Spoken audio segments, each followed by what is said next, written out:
Hi friends, welcome back to Faiha's recipe. അപ്പോൾ ഞാനിന്നിവിടെ വന്നിട്ടുള്ളത് നല്ലൊരു അടിപൊളി റെസ്റ്റോറൻറ്റ് സ്റ്റൈലിലുള്ള ഒരു മുട്ടക്കറി ആയിട്ടാണ്. നമുക്കിത് ഡിന്നറിനും അതുപോലെ ലഞ്ചിനോ ബ്രേക്ക്ഫാസ്റ്റിനൊക്കെ ഒരുപോലെ കഴിക്കാൻ പറ്റിയൊരു എഗ് റോസ്റ്റാണ്. അപ്പോൾ അതിന് വേണ്ടി ഞാനൊരു പാൻ എടുത്തിട്ടുണ്ട്. അതിലോട്ട് ഒരു 2 ടേബിൾ സ്പൂൺ, ഏകദേശം ഒരു ടേബിൾ സ്പൂണ് വേണ്ടി വന്ന 2 ടേബിൾ സ്പൂൺ കോക്കനട്ട് ഓയിൽ ഒഴിച്ച് കൊടുക്കുന്നുണ്ട്. ഓയിലൊന്ന് ചൂടായി വരുമ്പോൾ 1 കപ്പ് തേങ്ങ ചിരിയത് ചേർത്ത് കൊടുക്കാം. നന്നായിട്ട് അതിൻ്റെ പച്ചമണം പോകുന്നത് വരെ ഒരു ലോ ഫ്ലെയിമിലിട്ടിട്ടൊന്ന് റോസ്റ്റ് ചെയ്തെടുക്കണം. ഇനി ഇതിലോട്ട് നമുക്ക്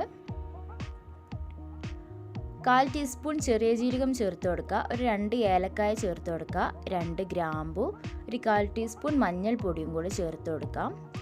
പിന്നെ ഒരു 3 ചെറിയ ഉള്ളി ചെറുതായിട്ടൊന്ന് അരിഞ്ഞാൽ മതി. മിക്സിയിലിട്ട് അരച്ചെടുക്കാനുള്ളതുകൊണ്ട് ഒന്നിങ്ങോട്ട് അരച്ചെടുത്താൽ മതിയാകും. നന്നായിട്ട് ആ പച്ചമണം എല്ലാം പോകുന്നത് വരെ നന്നായിട്ട് ലോ ഫ്ലെയിമിലിട്ടിട്ട് ഒന്ന് വാട്ടിയെടുക്കണം. ഇനി ഞാനിതിലോട്ട് ഉണങ്ങിയ ചുവന്ന മുളക് ഒരു 8 എണ്ണം ചേർത്ത് കൊടുക്കുന്നുണ്ട്.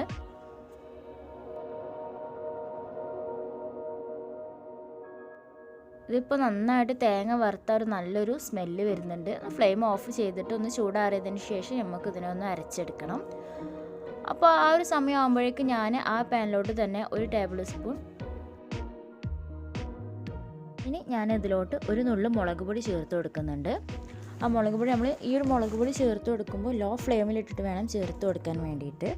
നന്നായിട്ട് ആ ഒരു പച്ചമണം എല്ലാം മാറുന്നത് വരെ നന്നായിട്ടൊന്ന് മൊരിയിച്ചെടുക്കാം. ഇനി ഈ ഒരു എണ്ണയിലോട്ട് ഞാൻ പുഴുങ്ങി വെച്ചിട്ടുള്ള 4 കോഴിമുട്ട ചേർത്ത് കൊടുക്കുന്നുണ്ട്. ഈ ഒരു സ്റ്റെപ്പ് ചെയ്യുമ്പോൾ നമ്മളെപ്പോഴും നമ്മുടെ ലോ ഫ്ലെയിമിലിട്ടിട്ട് വേണം ചെയ്തെടുക്കാൻ വേണ്ടിയിട്ട്. ഒന്ന് തിരിച്ചു മറിച്ചിട്ട് ഒന്നിങ്ങോട്ട് ഫ്രൈ ചെയ്തെടുക്കാം. ഒന്ന് ഷാലോ ഫ്രൈ ചെയ്തെടുത്തതിന് ശേഷം ഇതിനെ നമുക്ക് പ്ലേറ്റിൽ നിന്ന് മാറ്റാം.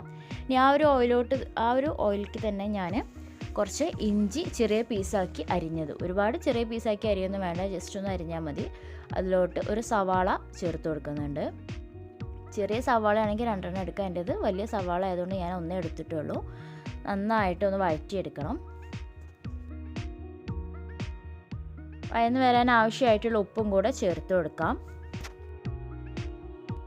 ഈ ഉള്ളി ഒന്ന് നിറം മാറി വരുന്ന സമയത്ത് ഞാനിതിലോട്ട് ഉണങ്ങിയ 3 കാശ്മീരി മുളക് ചേർത്ത് കൊടുക്കുന്നുണ്ട്. 3 എണ്ണം, ഒരു 4 എണ്ണം മതിയാകും ചേർത്ത് കൊടുക്കുന്നുണ്ട്. ഒന്നിങ്ങോട്ട് ഇളക്കിയെടുത്തതിന് ശേഷം ഞാനിതിലോട്ട് ഒരു 8 മുതൽ 10 വരെ കാഷ്യൂനട്ട് അണ്ടിപ്പരിപ്പും കൂടെ ചേർത്ത് കൊടുക്കാം.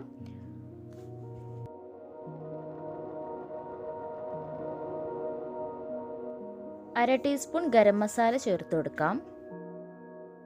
3/4 ടീസ്പൂൺ മല്ലിപ്പൊടി ചേർത്ത് കൊടുക്കാം. 1/4 ടീസ്പൂൺ വലിയ ജീരകം പൊടിച്ചത് ചേർത്ത് കൊടുക്കണം. 1/4 ടീസ്പൂൺ മഞ്ഞൾപ്പൊടി ചേർത്ത് കൊടുത്തതിന് ശേഷം അതിൻ്റെ കൂടെ 1/4 ടീസ്പൂൺ ചെറിയ ജീരകം വറുത്ത് പൊടിച്ചതും കൂടെ ചേർത്ത് കൊടുക്കാം. ഇനി ഇത് നന്നായിട്ട് ഇതിൻ്റെ പച്ചമണം എല്ലാം ഒന്ന് വിട്ട് വരുന്നത് വരെ നന്നായിട്ട് ലോ ഫ്ലെയിമിലിട്ടിട്ടൊന്ന് റോസ്റ്റ് ചെയ്തെടുക്കണം. ഇതിപ്പോൾ ഇതിൻ്റെ പച്ചമണം എല്ലാം നന്നായിട്ട് വിട്ട് മാറിയിട്ടുണ്ട്. ഇനി ഞാനിതിലോട്ട് ഒരു തക്കാളി ചേർത്ത് കൊടുക്കുന്നുണ്ട്. തക്കാളി നല്ലതുപോലെ ഒന്ന് ഇളക്കി കൊടുത്തതിന് ശേഷം ഈ തക്കാളി എല്ലാം ഒന്ന് വഴന്ന് വരാൻ വേണ്ടി ഒരു 2 മിനിറ്റ് ഒന്ന് അടച്ചു വെക്കാം. തക്കാളി ചെറുതായിട്ടൊന്ന് വഴന്ന് തുടങ്ങുമ്പോൾ ഞാൻ ഇതിലോട്ട് ഒരു 3/4 കപ്പ് വെള്ളം ഒഴിച്ചു കൊടുക്കുന്നുണ്ട്. ചെറിയ ചൂടുള്ള വെള്ളമാണ് ഒഴിച്ചു കൊടുക്കുന്നത്. നന്നായിട്ടൊന്ന് യോജിപ്പിച്ചെടുത്തതിന് ശേഷം നമുക്കിതിനെ അടച്ചു വെച്ചൊരു മീഡിയം ഫ്ലെയിമിലിട്ട് 5 മിനിറ്റ് വരെ ഒന്ന് കുക്ക് ചെയ്തെടുക്കണം.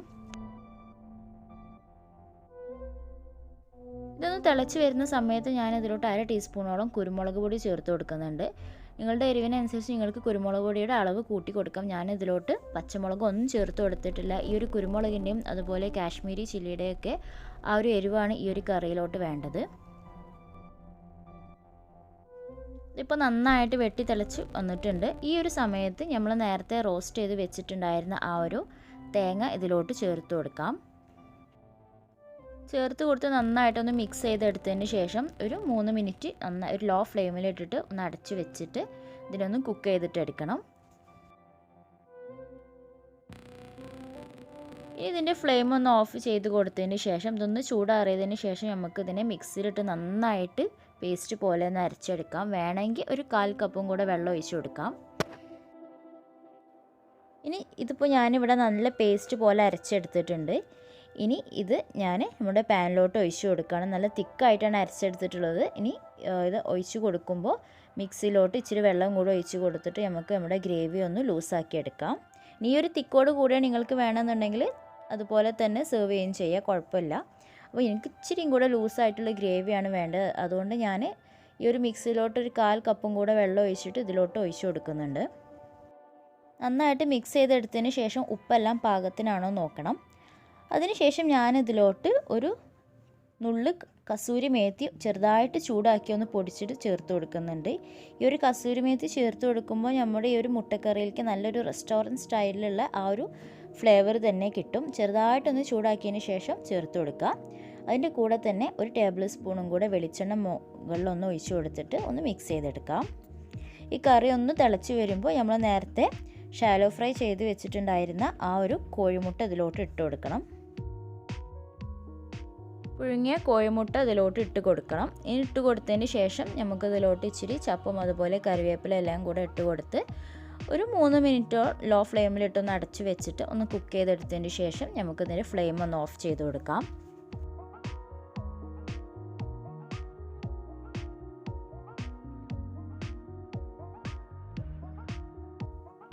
അപ്പോൾ നമ്മുടെ നല്ല അടിപൊളി റെസ്റ്റോറൻറ്റ് സ്റ്റൈലിലുള്ള മുട്ടക്കറി ഇവിടെ റെഡി ആയിട്ടുണ്ട്. എല്ലാവരും ട്രൈ ചെയ്ത് നോക്കുക. ഒരുപാട് സ്പൈസി ഒന്നും ഇഷ്ടമില്ലാത്തവർക്ക് അതുപോലെ വറുത്തരച്ച മുട്ടക്കറി ഇഷ്ടമുള്ളവർക്ക് ഒരുപാട് ഇഷ്ടപ്പെടുന്ന ഒരു കറിയാണ്. അപ്പോൾ എൻ്റെ വീഡിയോ ഇഷ്ടമായെങ്കിൽ ലൈക്ക് ചെയ്യാനും ഷെയർ ചെയ്യാനും മറക്കരുത്. കൂടാതെ ഇതുവരെ എൻ്റെ ഈ ചാനൽ സബ്സ്ക്രൈബ് ചെയ്തിട്ടില്ലെങ്കിൽ സബ്സ്ക്രൈബ് ചെയ്തുകൊണ്ട് തന്നെ സപ്പോർട്ട് ചെയ്യുക. താങ്ക്